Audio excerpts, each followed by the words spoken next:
bienvenue à Fringe Pop 321, la série qui croit que le monde est plus étrange que nous le pensons, mais penser ne devrait pas être étrange. Non, Ulbrine n'est pas votre hôte aujourd'hui, mais l'épisode a quelque chose à voir avec l'Égypte antique et les extraterrestres. Tu ne crois pas qu'ils sont connectés? En fait, je suis content de l'entendre, mais reste avec moi. Que cela soit écrit, que cela soit fait. Peut-être te demandes-tu ce que les extraterrestres ont à voir avec l'Égypte antique? Eh bien, si tu te le demandes, je peux dire que tu ne visualises pas en si alien, et c'est une bonne chose. Mais peut-être as-tu des amis ou des membres de famille qui le font, qui l'admettent ou non, qui effectuent des recherches dans les couloirs sacrés d'Internet. Ce formidable référentiel de connaissances qui dévoile les connexions secrètes, cosmiques et extraterrestres avec l'Égypte antique. Si oui, alors tu as sûrement vu cette image. Ceci, on dit à des millions d'internautes, est le visage d'un extraterrestre gris. Un peu comme ce mec-là, trouvé dans les tombes égyptiennes de tous les lieux, c'est peut-être un parent à lui. Et, je ne vais pas m'excuser de la mauvaise qualité de l'image, car, devine quoi, c'est ce que l'on obtient sur des sites web qui veulent connecter d'anciens extraterrestres à l'Égypte. Tu le regardes. Je ne peux pas simplement te montrer une image nette dans son contexte, car ce mettrait fin de cet épisode. Alors, laissez-moi d'abord essayer de construire un drame avant d'éclater la bulle extraterrestre. Cette image présumée d'extraterrestre que nous avons vue fait partie d'une peinture murale dans la tombe de Ptahhotep, à Saqqara, en Égypte. Ptahhotep n'était pas pharaon, il était en quelque sorte un prétendant, comme ce type-là, mais il était à peu près aussi proche de l'office qui possible dans l'Égypte ancienne sans porter le titre.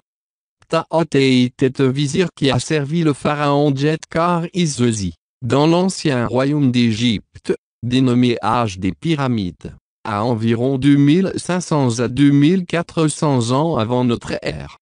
On attribue à Ptahhotep la rédaction d'un ouvrage célèbre de la littérature de l'ancien empire appelé, sans surprise, la sagesse de Ptahhotep. Non, ce n'est pas un essai sur les voyages dans l'espace, ni sur les systèmes de propulsion avancés, ni sur les portails aux étoiles. C'est juste un écrit sur la façon de bien vivre, une littérature de sagesse. Cependant, faisons maintenant la musique mystérieuse. Ptahhotep était un vizir. Cela signifie qu'il était fiable, intelligent et qu'il écrivait des choses.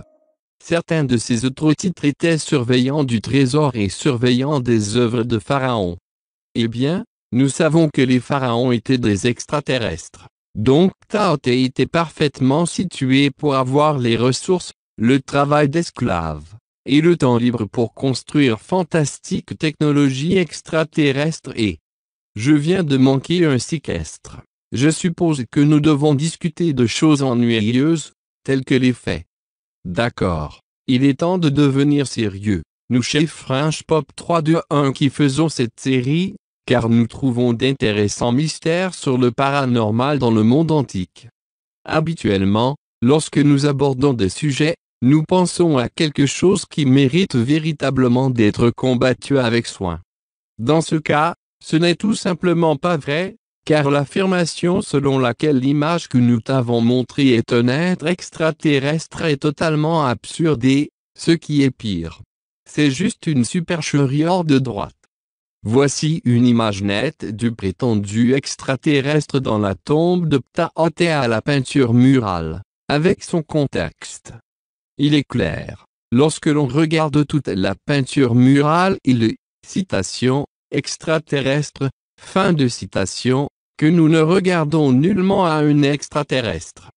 Car il n'a pas de bras, ni de jambes, ni de pieds. Ce que nous avons est un vase vertical portant une fleur de lotus qui pousse dessus. Voici un gros plan du vase.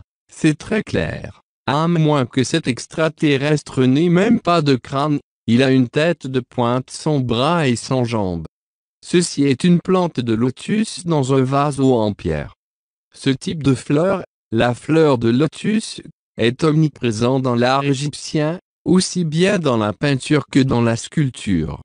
Voici le portrait d'une fille représentée dans une tombe. Elle tient dans sa main une fleur de lotus pointue. Les fleurs de lotus ont également fait l'objet de nombreux bijoux égyptiens. Voici un bijou incrusté qui ressemble à une fleur de lotus pointue. Voici un portrait de pêcheurs ramassant leur prise de la journée. Ceci provient de la tombe d'un vizir de la 6e dynastie à Saqqara. Regardez en bas. Voici l'image en gros plan. On voit des plantes de lotus au bord de l'eau. Regardez les pointes. C'est exactement là où on s'attend à trouver des lotus, car c'est là où ils se trouvent.